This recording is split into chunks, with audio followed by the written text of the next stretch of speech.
Without further delay, let's move now to our practitioners panel. Our first speaker is Urška Spitzer from the Korsnikova Institute in Ljubljana, Slovenia. So Urška, you're going to tell us how you put into practice the design principles for supporting science learning outside the classroom developed by the System 2020 project to, I quote, aids the design and facilitation of meaningful science learning activities and programs with an emphasis on nurturing inclusive science learning.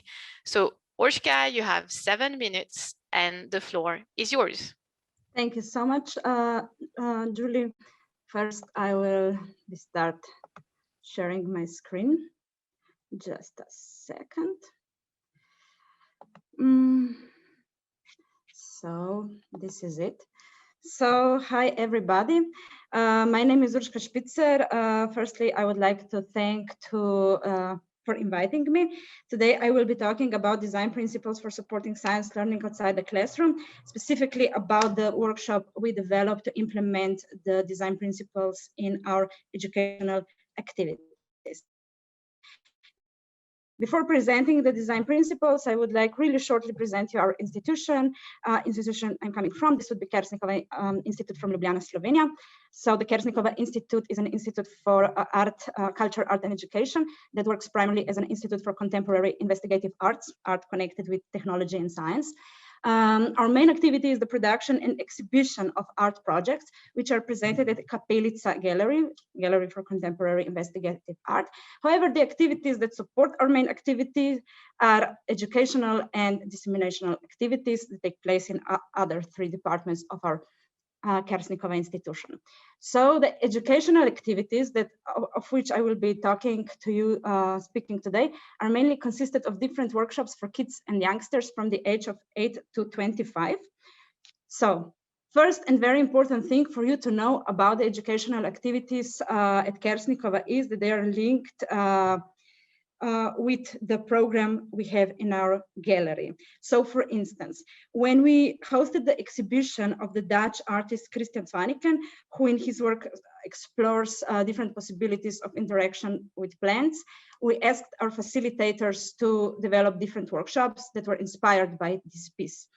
Among others, they came up with this workshop that you can see on this slide. It's called Digivert. And this is the practice we have. So our educational program is always connected with our projects that we have in our gallery. The next thing that is important for the context of this panel is for you to know about the facilitators training that we organize each March since 2017. At Kersnikova, we already have a big group of facilitators that develop and facilitate our workshops, but each year we try to reach new ones. So the training is not only about understanding how much technical knowledge our facilitators have, it's more about talking about the world we live in from the technological point of view, about the consequences of technological development on society, and so on.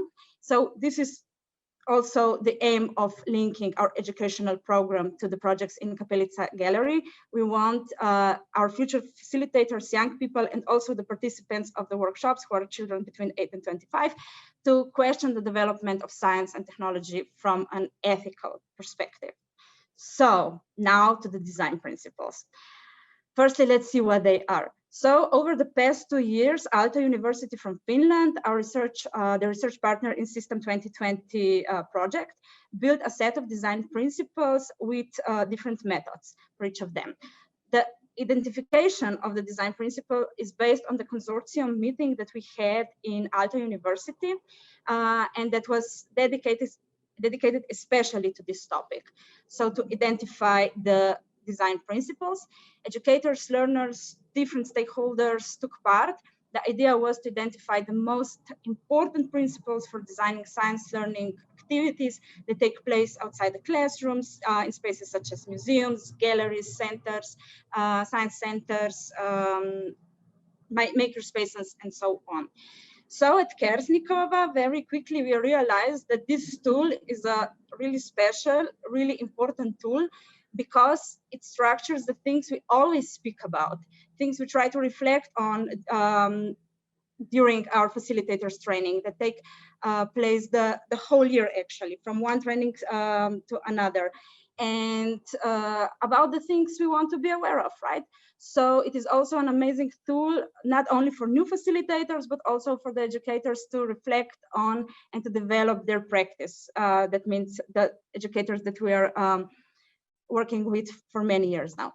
So when we realized that, we asked two of our most experienced facilitators to study a document about design principles, also prepared by Aalto University. And we asked them also to develop a workshop for our future facilitators and other interested publics. So a workshop about designing workshops. What are the basics? So the idea was for us, and for our facilitators and for us, to recognize actually all the processes that take place during a workshop and to discuss about them. We have, of course, always talk about these kind of things. However, this tool was structured in a way we've never seen before. So we decided to use it for our activities because we think it's really important for us. So what you can see here is a layout that was developed as a study material for our workshop. On the first page that you see here, you can see the introduction of the design principles and also the introduction of Kersnikova Institute in System 2020 project. But on the second page, on the back page, you can see the set of design principles that have been grouped into 3 different areas.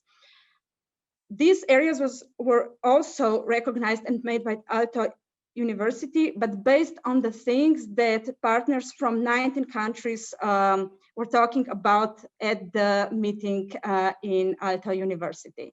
So these designs, these groups, these different areas are designed for everyone, designed for experience and designed for growth. Each group of design principles have different methods and support them. However, that's really important. It should not be taken as a set in stone. They are only meant to open the discussion. So now I'm going to be completely specific about it. What does that mean? So for instance, when you're having, when we have a workshop, yes, we connect it with our art project in a gallery. We connect it with different ethical point of views that art project is evoking. However, when you have a workshop, when a facilitator is facilitating a workshop, different processes are going on, different things happen via workshop, and we wanted to talk about them. For instance, here we have support, identity building, design principle. Do we always think about that when we are having a workshop with 10, 12, 15 children? No, mostly people think about final project, everything must work as it should.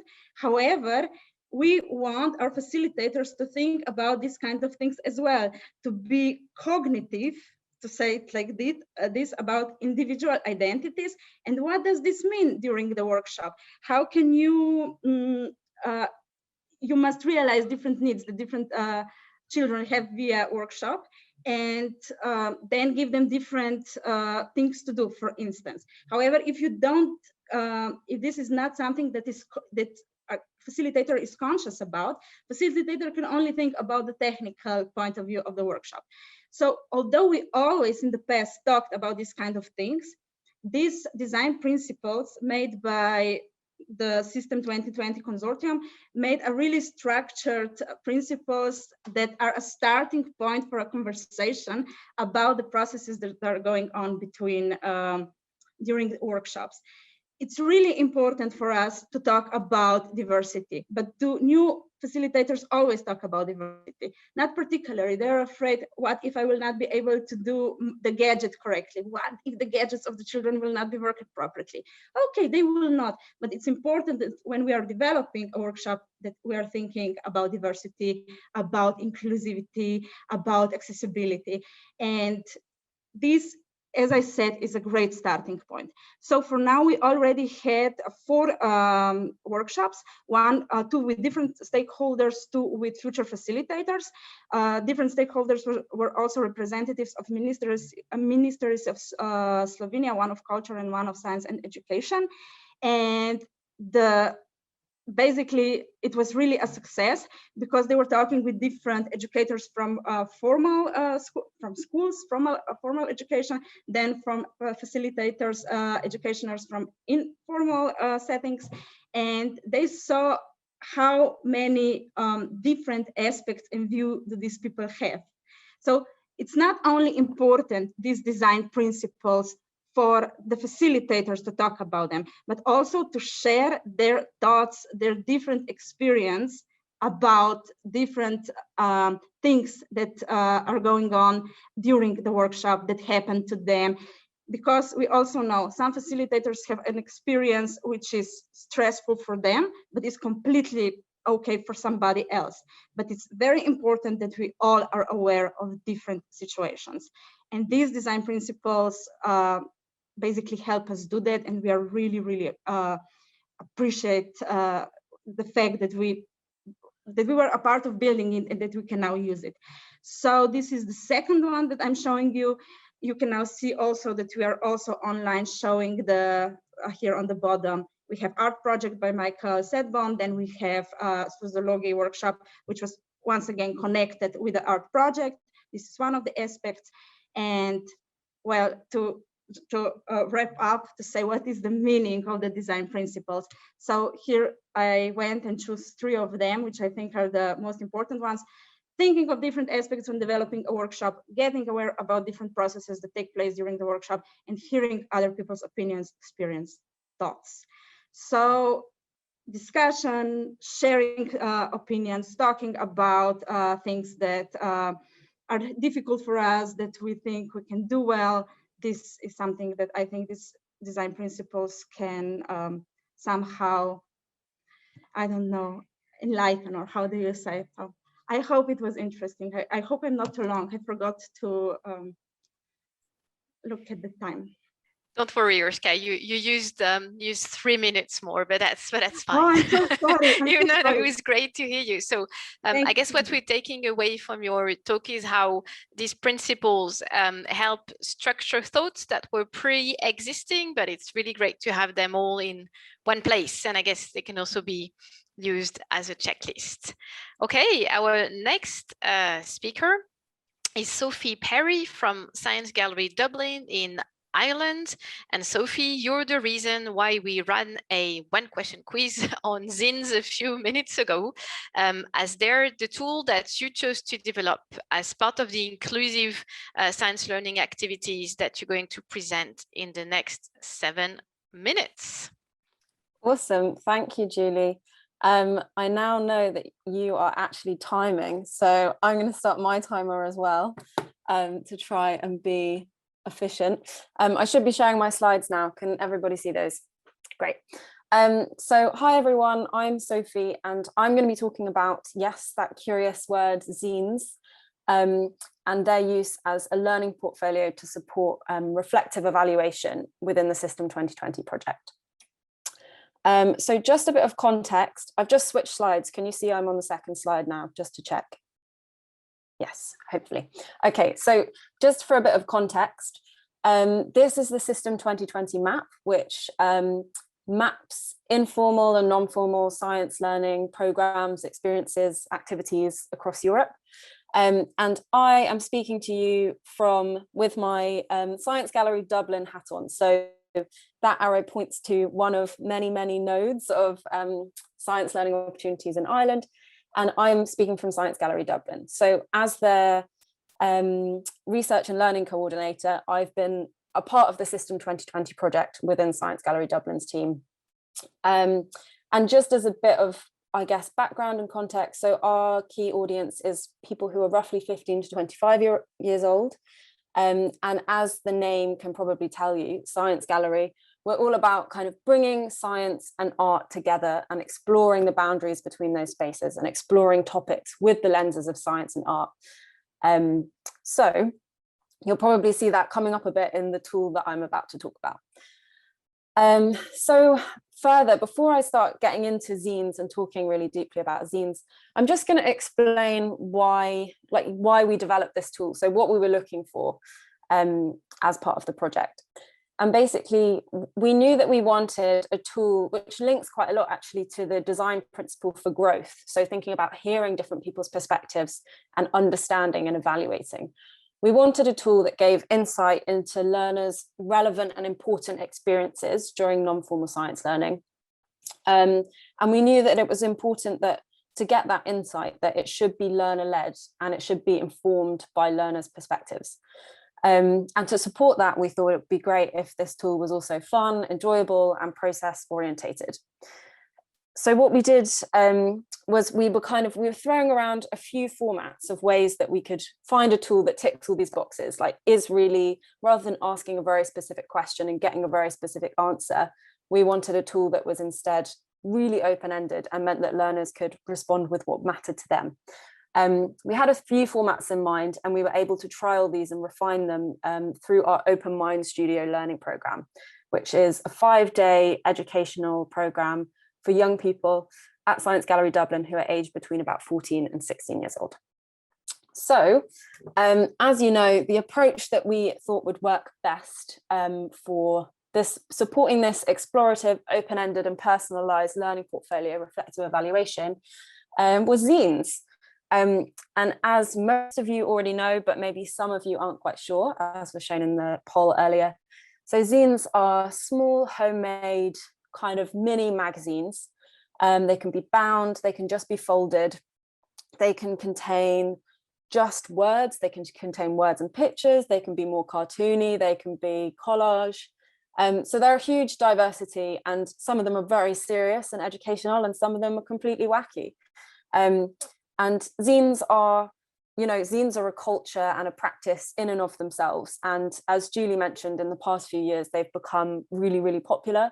Zine fairs have become quite a well-known thing worldwide, where people come and they table their zines. So they bring their zines to share, sell, swap with other people and other people's zines as well. So I think it's important to recognize that zines are an awesome culture and tool by themselves. And then we saw this cool tool and thought, hey, we're going to co-opt this and we're going to take it and we're going to change it and we're going to use it for reflective science learning, evaluation and experiences.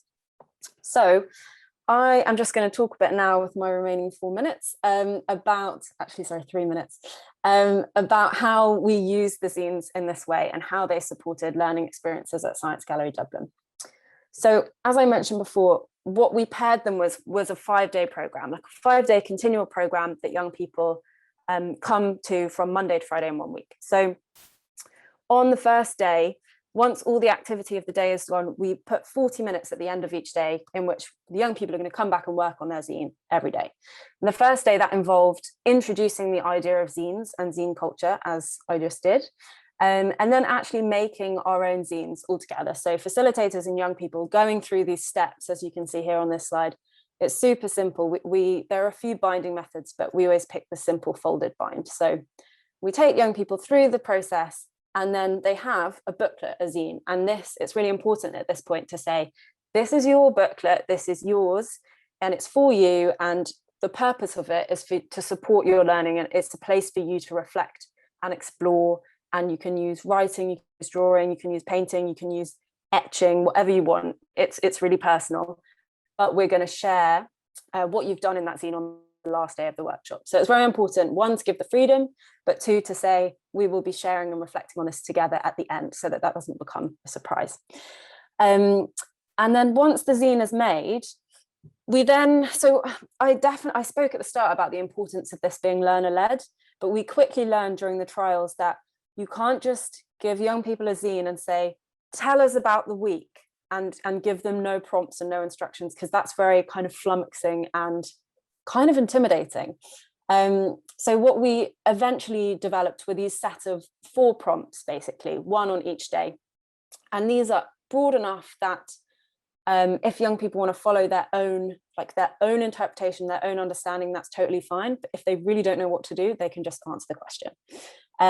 So this ranges from, on the first day, what do you wish other people knew about the topic or concept that you're exploring, to, is this related to anything you've learnt anywhere else? Then we think about the impacts, the wider impacts of this thing that you've been talking about during the workshops. And then we just think about, is there anything surprising? Like what mattered to you during this week and why, kind of thing. And then the final day, as I mentioned, that's about coming together and sharing what young people have written in their zines, what mattered to them during the weeks and why. And this is the result. So firstly, the first 100 zines or so were made within Science Gallery Dublin. And this is just like some varied examples of the different zines that were made during that time.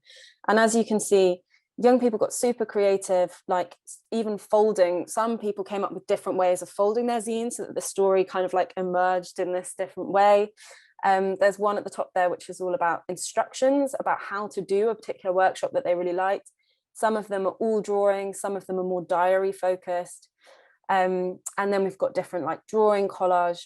It was just evident straight away that there was so much variety and that was really valuable. And we learned a lot about our programs and what mattered to young people from hearing them share about their zines afterwards, and also from this practice of taking photos of the zines and thinking about them on our own time as an evaluative practice for us. But we also found that like the purpose of doing the zines kind of reinforced and structured the learning for the young people as well. And once we'd done them at Science Gallery Dublin, these rolled out further to other countries within the System 2020 project. So that's Lesvos, Ljubljana and Linz. We've got some pictures of theirs just here. They just all begin with L, but that wasn't intentional. And yeah, as you can see, again, we've got even more variety here because different languages as well. And we've got some really interesting feedback from each of those partners. And Aris, who's going to talk next, will share how that went in his organization. And that's it really, like just a super quick tour of zines as learning portfolios and how we use them. And I guess I'm just going to finish with the question, which is that, you know, these are a really in-depth, reflective, evaluative activity, and they don't suit every program. So it was really important in this case that our program was 5 days long so that learners could invest this time and that the questions could help them interpret and kind of like reflect on that program. So the question is, do you have programs that could support reflective zine making? And that's just something to think on. And so I'm not sure if the answer will be necessarily definitely or not. Hey, look, there's a poll. So yeah, you've got a chance to vote on this, and it might not be immediately clear, but just to finish off, my contact details are on there. So if you ever did want to talk about zines and how to adapt or how to use them, then feel free to. Thank you very much. I'm going to stop screen sharing and hand back to Julie. Thanks a lot, Sophie. And so we've just launched a poll around your question to our attendees if they think that they actually have programs that would lend themselves well to reflective zine making. We'll see after our next speaker has finished speaking what the results are. So as you've heard from Sophie, she's convinced that zines could be used in many different contexts. And I know that our next panelist, Aris Papadopoulos from the social enterprise Latra in Greece, definitely agrees with that. So Aris, we're going to hear your story in 7 minutes. Thank you, Julie. I'll just start by sharing my screen.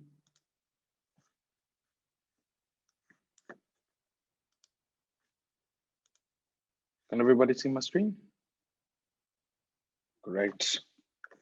So again, hi everyone, and thank you, Julie, for the introduction. I serve as the CEO and Director of Innovation at Latra, which is a social enterprise responding to the most pressing concerns of European citizens by conducting research and innovation activities at the front lines of 21st century European challenges. Now, both the story of our organization, our learners, as well as the methodology of producing the zines are intrinsically linked to our locality, and we cannot tell either of these stories without telling you the story of our place and the very context in which we operate in. 81100 is the postcode or zip code of our island in Lesvos, Greece, and what I will try and argue during this presentation is that what is happening in Lesvos affects not only the inhabitants of the island, but is a recurrent theme across our European community, and consequently that zines can be a versatile tool that can be applied in contexts similar to ours. So just as a frame of reference, the arrow points to Lesvos, which sits right at the border between Europe and the East, and our small and geographically remote island sits closer to Turkey than to Athens, the capital of Greece, and it is in fact so close that my grandfather would commute from Lesbos to Turkey for work.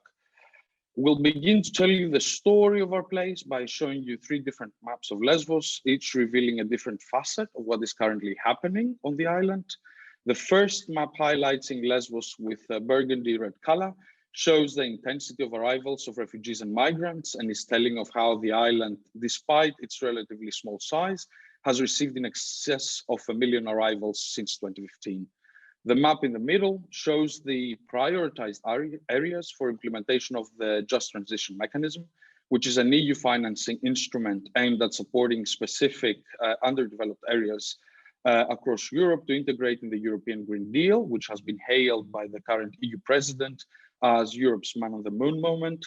And this is an important map because it helps highlight Lesbos' geographically remote and underdeveloped status in every facet of our community, ranging from the economy to education.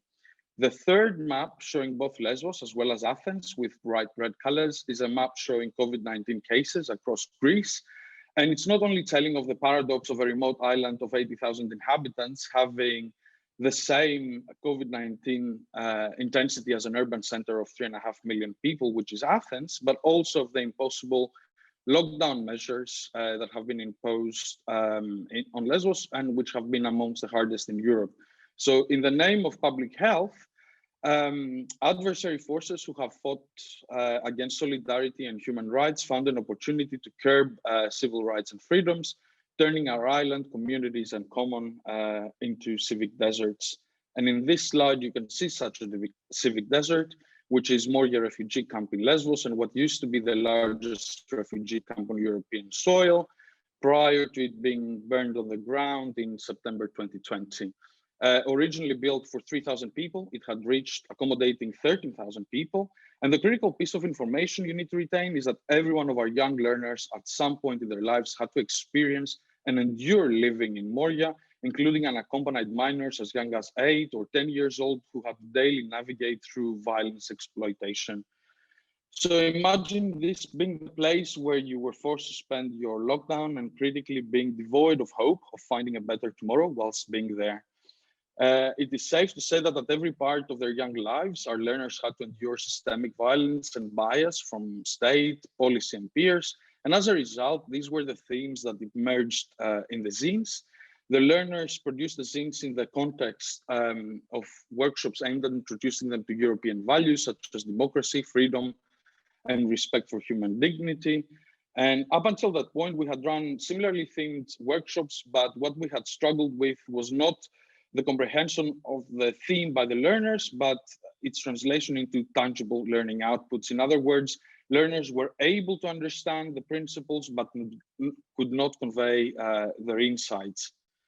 So through the zines, we identified 3 themes which consistently emerged. The first was that learners used the zines to describe their relationship with the EU. And here you can see a group of zines that, despite being produced by different learners, they present a very concise message of exclusion from our European community. The second theme that emerged was that learners took the opportunity to use the zines as platform to advocate for their human rights. And in this slide, you can see a zine produced by a 17-year-old with a caption reading, "Although I'm not a European citizen, I have human rights which need to be respected." A similar message was sent by an 18-year-old who arrived in Lesbos as an unaccompanied minor with a text reading, "I wish people knew that European values are about equality, human dignity, and human rights. I wish people knew that these values are important for all people who are in Europe. I wish European values also apply to refugees." Finally, the third theme that emerged was that learners took the opportunity to use the zines as storytelling journals to share stories from their past. And in this zine, the caption reads, "In my country, I never heard people talk about democracy, freedom, and equality." Whilst in this zine, the learner wrote, "Europe does not permit children to become soldiers, perhaps because in his own country, he was forced to become one." So what we learned is that through the zines, due to their small size, the simplicity in the means required for their production, and their versatile format, lying somewhere in between a pocket magazine, a private journal, and an artifact, the learners found a platform where they could project insights, messages, and thoughts. And we think that this is what makes zines such a powerful medium and tool, both at the hands of educators as well as learners. Zines can be readily and universally applied in every learning context, including contexts such as ours, which are challenging and involving learners with an adverse background. Now, closing this presentation, I know that in the second part of this workroom, we'll be called upon to co-create our headline for the future, and I hope I'm not spilling the beans too much here of what is coming. So I would like to share with you a headline that recently got my attention and is one from MIT Technology Review, which reads, "Ready for a world in which a $50 DNA test can predict your odds of earning a PhD or forecast which toddler gets into a selective preschool." And the reason that this headline caught my eye is that I think that we already live in such a world, and that we, and sadly, if you ask me, already have such an invention in place that can tell large parts of our future, but it's not by reading our DNA, but rather the postcode of our residence.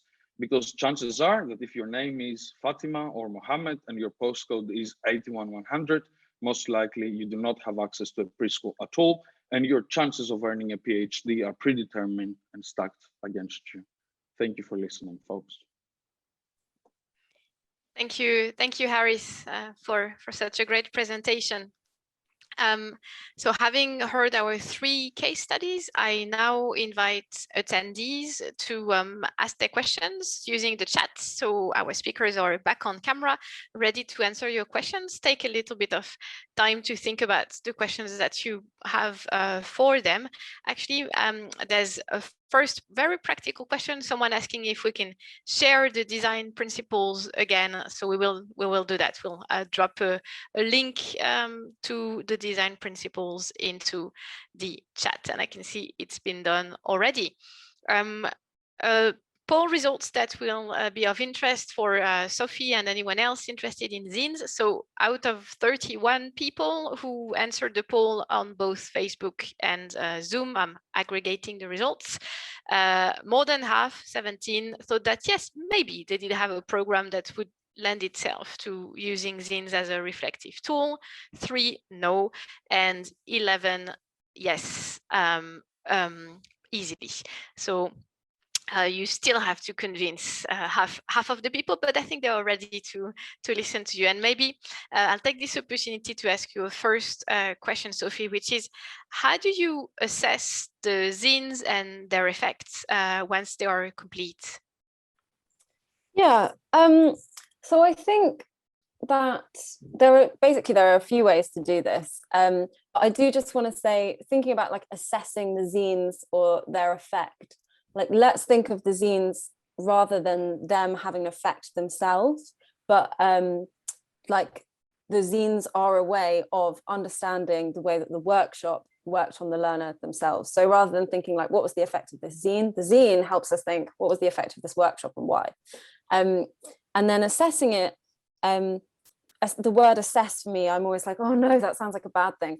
But assessing it can be done in a few ways. So I mentioned that on the last day, we encourage learners and facilitators to share and talk about what's in the zines and why. On a super light level, that can be, as a facilitator, you can sit down and learn so much from your learners during that point. Like you can think, oh, I thought the most important part of the workshop of the whole week was this, but actually it's this meme I shared for 1 minute that everyone found really funny. Like I should just make the whole workshop about memes. So you can learn just from that, just from inviting the learners to talk through what they put in their zine and why. But I also mentioned that at Science Gallery, what we did was take photos of the zines with learners' permissions. And we use that to contribute to our PhD researchers' research. And what she does is look at how the zines kind of demonstrate different levels of engagement. So going from from a level that's more like reporting and commenting on activities to a level that's more like reconstructing and thinking really critically about society as a result of what happened in the workshop. So you can either go in like with your super research hat on and take pictures and really analyze it, or you can just ask your learners to tell you about what they put in the zine and why, and learn so much about your programs from them, which I really like, because yeah, it puts, like I said, it's about like putting the narrative and the power in their hands in terms of we can learn so much from the young people that we work with, I guess. Thanks, Sophie. Let me direct the next question to Aris, who's also been using zines. Someone is asking about the age range that is best suited for this activity. So we tried the zines, and after the actual activity with Science Gallery, because the methodology worked so well for us, we applied it in a series of different programs that we have. And these programs were engaging learners between 10 to 25 years old. The zines that we showed during our presentation were directed at learners between 14 and 17 years of age. What we found is that depending on the content of the workshop, you can apply to different groups. In our case, where the theme of European values was a particularly challenging one, we found that the older learners were, the more effective the insights were. So I would argue that it's a pretty versatile tool, but according to the content of your workshop, you can really appropriate it to the learners that you have. So we found that in particularly hard topics, if you had learners in their teenage years, it would be very, very effective to get this information out. Also in regards to teenagers and youth, which are usually not easy to engage with during the programming, and we found the zines very helpful with that particular age range. Thank you. A question for you, Sophie. Earlier, you said in passing, making zines, you and your group, and I know that you insist on the idea that facilitators also make zines. Can you explain why? Yeah, that's a good question. The word insist, I mean, so at Science Gallery, I also think that everyone in every institution, when they use zines, like, be creative with it and do it in the way that works best for your groups and your learners.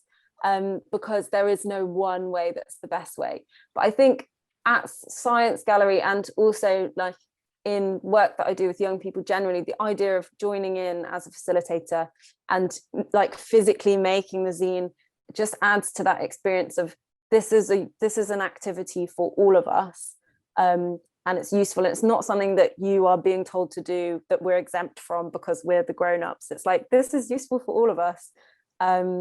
And it just adds to that atmosphere of creativity and kind of, I would say collaboration, but actually it's quite a personal thing. So it's more like a shared experience of personal reflection. And I think that's something we'll experience as all grown-ups who are going to make zines next week. It's surprising. It's so, you don't know you needed to make a zine until you make a zine and you think, wow, I'm so relaxed and this was so fun. So I think there's benefits for both. Yeah. Great. One more question on zines, and then I have a question for Oshka. So you've used them more as a sort of almost intimate self-reflection tool. Have you thought about dissemination opportunities? Aris, go. Yeah, so I think that we have used them for dissemination because as I said in my presentation, the outputs that the learners produced were almost crossing the boundary into an artifact itself. So it was an artistic output, so to speak. We found that we could very easily use them for dissemination or communication activities. So in some cases, when we had the opportunity, we took the little zine and we blew it up via photocopying it, and we used it as posters, as medium to display around the exhibitions that we had at the time. So for us, it also worked well as a communication and dissemination. And in fact, we did an entire advocacy campaign via our social media, where we used the zines to illustrate all of our posts. So we found it very effective because they had this visual presence and essence to them. to use them for communication and dissemination, but not, they're really helpful when it comes to maybe social media, but it's not, as Wolfgang points out, it's not something that you're going to mainstream or massively disseminate. So it's not about reproducing and massively disseminating. Thanks, Aris. So let me now turn to Oscar for our final question, because it's almost time to say goodbye to our panelists. So Oscar, you were explaining how using the design principles used by the, developed by the System 2020 project helps you structure some questions that were around before, but not in such a sort of structured way, I guess. Can you maybe give us one example of a practice that changed amongst your facilitators as a result of having this conceptual tool? Oh, you're muted. I would say that the most interesting feedback that I got was from the new facilitators who said that they never thought about this kind of things. So basically for them, they were also already facilitating in some other institutions. The most important thing about making a workshop was making a gadget and to be sure that this gadget is functioning. So when they went through this workshop, they were like, wow, I've never thought about this. And also in Slovenia, sometimes it's like the question of diversity, you know, we're quite homogeneous society. And then people were like, well, how it is to be different. And then you start talking, well, look at this. At these workshops, mainly children for, let's be honest, more privileged families come. Why? Because their parents know how to search for this kind of topics. So we are the ones who need to make connections with children who are from different backgrounds. And for instance, for me, it was really important that completely at the beginning, this discussion came up. So we realized that facilitators didn't think about this. Maybe because it's such a homogeneous society and maybe because it was always about the gadget. However, now, completely at the beginning of this facilitators training, they were starting to thinking about this. Who are the participants? How can we do to make our workshops more inclusive? So, for instance, many times inclusion is just a word, but when you start to talk about it in such a structured way, especially with different stakeholders, then you get many very interesting answers, and especially you get to realize that people don't actually think a lot about it. When we work in a European project, we talk about things as sustainability, inclusion, accessibility a lot. But when you start to work with new facilitators, these are new words and they are not empty words. So for me, that was a really, really important aspect of doing this design principle workshop.